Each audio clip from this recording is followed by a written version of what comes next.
सवाल ये होता है कि नमाज, रोज़े, ज़कात, हज, फ़र्ज़, वाजिब, मसले मसाइल, हलाल हराम, ये तो है मदीना शरीफ के अंदर।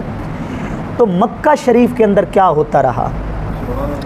इसका एक वो जवाब जो पूरे के पूरे इस सवाल की जुज़ियात को अपने अंदर लिए हुए है ना, वो ये है कि सबसे पहले जो इनक़िलाब बर्पा हुआ है वो दिलों के अंदर बर्पा हुआ है। सबसे पहले जो तरबियत हुई है वो ज़हनी और फ़िक्री तरबियत हुई है। जब दिलों में इनक़िलाब बर्पा हो जाता है ना, जब इस्लाह का आगाज़ इस मन से शुरू हो जाता है ना, जब फ़िक्री तरबियत हो चुकी होती है ना, फिर जितने भी अहकाम नाजिल होते हैं, फिर जो भी शरीयत नाजिल होती है, भले उस पर उम्र भी गुज़र चुकी हो, वो बुराई करते करते उस बदी से रिश्ता जुड़ा हुआ एक मुद्दत से है, लेकिन अगर मन साफ़ हो चुका हो और ज़हनी तौर पर पुख्तगी आ चुकी हो बदी के ख़िलाफ़ और नेकी से मोहब्बत, तो यूँ समझें फिर देर नहीं लगती शरीयत पर अमल करने में। आज नेकी हमें बोझ क्यों लगती है? आज बुराई की तरफ मैलान और रुझान जल्द क्यों हो जाता है? इसकी बुनियादी वजह यह है फ़िक्री तरबियत कमज़ोर है, और जो बेस है, जो बुनियाद है, वो इंतहाई खस्ता है।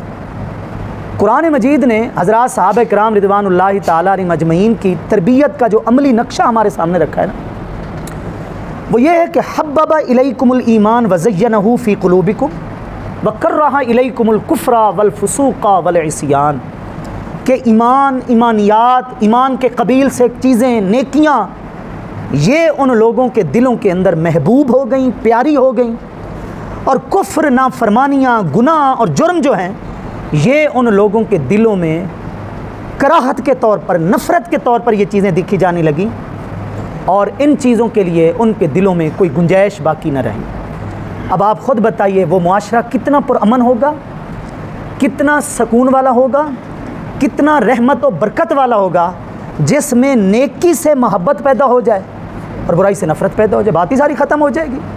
अब बतक़ाज़ाए बशर अगर कभी बुराई हो भी जाती है या हो भी जाती थी, तो फिर उसके असरात कोई ज़्यादा नहीं फैलते थे, क्योंकि बर वक्त काबू पा लिया जाता था। आप अलैहिस्सलातु वस्सलाम ने सबसे पहले जराइम के ख़िलाफ़, जुर्मों के ख़िलाफ़, बदियों के ख़िलाफ़, गुनाहों के ख़िलाफ़ दिल की तरबियत फरमाई है, मन की इस्लाह फरमाई है। आखिरत या तो हम नाम नहीं लेते, अगर कोई हमें नाम ले तो फिर पहला जवाब ये देते हैं कि आखिरत की बात आखिरत में देखी जाएगी। ये है हमारे यहाँ आखिरत का सिर्फ रोब, वरना प्रोसेस हैं, मराहिल हैं कि यार पहले मरना है, फिर कब्र का मामला है, आलम बरज़ख है, फिर हशर है, फिर तो दोज़ख जन्नत के फ़ैसले हैं। उन लोगों को जब आखिरत पढ़ाई और समझाई गई ना, वो ये प्रोसेस भूल गए। उनकी तवज्जो लफ्ज़ आखिरत जब सामने आता था मराहिल की तरफ नहीं जाती थी। वो आखिरत को जीते जी ऐसे देखा करते थे जैसे अपनी आंखों से कोई चीज़ देख रहे हों।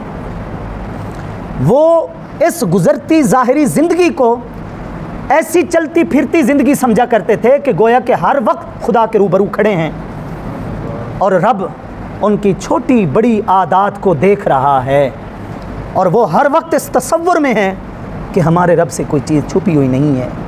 यालम खाइनतल अयुन, वो हमारी आँखों की ख़यानत से वाकिफ़ है। वमा तुख़फ़ी सुदूर, सीनों में पैदा होने वाले ख़यालात से, शुबहात से भी वो वाकिफ़ है। ये सबसे बड़ा फ़र्क था। आप देखिए आप अलैहिस्सलाम के दौर में ऐसे वाक़यात मिलते हैं, आप हैरान हो जाएंगे। किसी आँख ने जुर्म को ना देखा, किसी ज़बान पर जुर्म के लफ्ज़ ना आए, लेकिन जिसने जुर्म किया उसको पता है कि मुझे जुर्म करते हुए किसी ने भी नहीं देखा। बतक़ाज़ाए बशर, नफसानी गलबे की वजह से अगर हो भी गया, तरबियत इतनी अंदरूनी कामिल और मुकम्मल हो चुकी थी, मन इतना साफ़ हो चुका होता था, वो ख़ुद ब खुद हुजूर की बारगाह में हाज़िर हो जाते थे। अब उनसे जिया नहीं जाता, अब उनसे रहा नहीं जाता। अब वो समझते हैं कि ये कदम इस लायक ही नहीं है कि खुदा की इस पाकीज़ा सरज़मीन के ऊपर ये चल सकें। ऐसे वाक़यात मर्दों के, औरतों के, और ये नहीं आकर कहते थे कि हमसे ये बुराई हो गई या वो हो गया, ये हो गया, नहीं। अल्फाज हैं हलकतु या रसूल अल्लाह सल्लल्लाहु अलैहि वसल्लम, यूँ आकर कहते थे कि या रसूल अल्लाह सल्लल्लाहु अलैहि वसल्लम, जुर्म करके, नाफरमानी करके हम तो बर्बाद हो गए, हम तो ख़त्म हो गए, हम तो हलाक हो गए, अगले अल्फाज तहिरनी या रसूल अल्लाह सल्लल्लाहु अलैहि वसल्लम। अब ऐसा कीजिए, ये जुर्म है, जो सज़ा बनती है यहीं पे देकर हमें पाक कर दीजिए, ताकि रब की बारगाह में जाएं तो पाक साफ़ होकर जाएं। ये उस अमली तरबियत की मिसालें आपको दे रहा हूँ जो तरबियत जुर्म के ख़िलाफ़ रिसालत माब अलैहिस्सलाम ने ख़ुद फरमाई थी। उन लोगों के दिलों में जुर्म इस तरह एक नफ़रत की चीज़ बन गई थी कि अगर कभी बतकाज़ा बशर हो भी जाता ख़ता का पुतला इंसान, तो फिर नदामत उन्हें रहने नहीं देती थी। ये एक मिसाल है। और आप अलैहिस्सलातु वस्सलाम ने ऐसा नहीं है कि बताया और फिर कानून को और फैसलों को नाफिज फरमा दिया और सज़ाएँ जारी कर दी। नहीं, जुर्म बैठकर समझाया कि ये जुर्म क्यों है, इसके असरात कहाँ तक पहुँचेंगे, फिर तुम्हें भी अपनी लपेट में लेंगे। आज हम जुर्म का जिक्र करते हैं, हम अपनी औलाद को बिठाकर जुर्म समझाते नहीं हैं कि उन्हें पता हो कि ये जुर्म है, ये गलती है, ये ख़ता है, ये गुनाह है। ये मुश्किल, हमें सज़ा देना आता है बतौर उस्ताज़, बतौर रहनुमा, बतौर सरपरस्त। हमें बेइज्जत करना आता है चार बंदों में अगर किसी से कोई गुनाह या जुर्म हो जाए। हम अपनी इस ज़िम्मेदारी को भूल जाते हैं कि बताएं ये जुर्म है, शरीयत में जुर्म है, मुआशरे में ये जुर्म है, इससे बचना है। ये जुर्म बताना, नेकी को नेकी की हैसियत से समझाना हम भूल गए और जुर्म को जुर्म की हैसियत से समझाना हम भूल गए। अब जो जुर्म नहीं है उसको हम जुर्म समझते हैं, और जो जुर्म हैं उनके आदी इतने हो चुके हैं कि उनको जुर्म समझना हम गवारा नहीं करते। ये निज़ाम उलट क्यों हुआ है? क्योंकि हमने शरीयत के नुक्ते नज़र को भुला दिया है। आप अलैहिस्सलाम की बारगाह में एक शख्स कहता है, या रसूल अल्लाह सल्लल्लाहु अलैहि वसल्लम, बात है सीधी सी, आपके हुक्म पर हर बुराई छोड़ सकता हूँ? एक नहीं छोड़ूंगा, ना मेरे से छूटती है।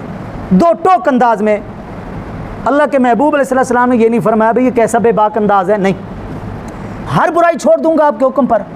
बदकारी, बदफेली, ज़िना मेरे से नहीं छूटता, ये आदत मेरे अंदर इतनी रासिख हो चुकी है, मेरे से नहीं छूटता, बाकी हर चीज़ छोड़ दूँगा। आप अलैहिस्सलाम ने उसके मिजाज को समझते हुए, उसकी तबीयत को समझते हुए फरमाया, कोई शख्स तेरी माँ, तेरी बहन, तेरी बेटी के साथ अगर ऐसा फ़ेल करता है तो तेरा रद्द अमल तू उसको पसंद करेगा?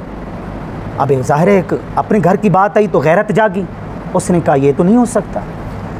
तो फिर जब देखा लोहा गरम, आप अलैहिस्सलाम ने फरमाया, जिससे तू ये बदफेली करेगा वो भी किसी की माँ, किसी की बहन, किसी की बेटी होगी। जो चीज़ अपने लिए पसंद नहीं करता वो किसी और के लिए क्यों तो पसंद कर रहा। अब उसको समझ आ गई कि ये जुर्म तो वाकई ऐसा है कि अगर मेरी गैरत को ललकार रहा है मेरे घर में, तो फिर दूसरों के साथ भी ऐसा नहीं। अब उसको समझ आ गई। ये अंदाज़ था, ये हिकमत अमली थी रसूलुल्लाह सल्लल्लाहु अलैहि वसल्लम की।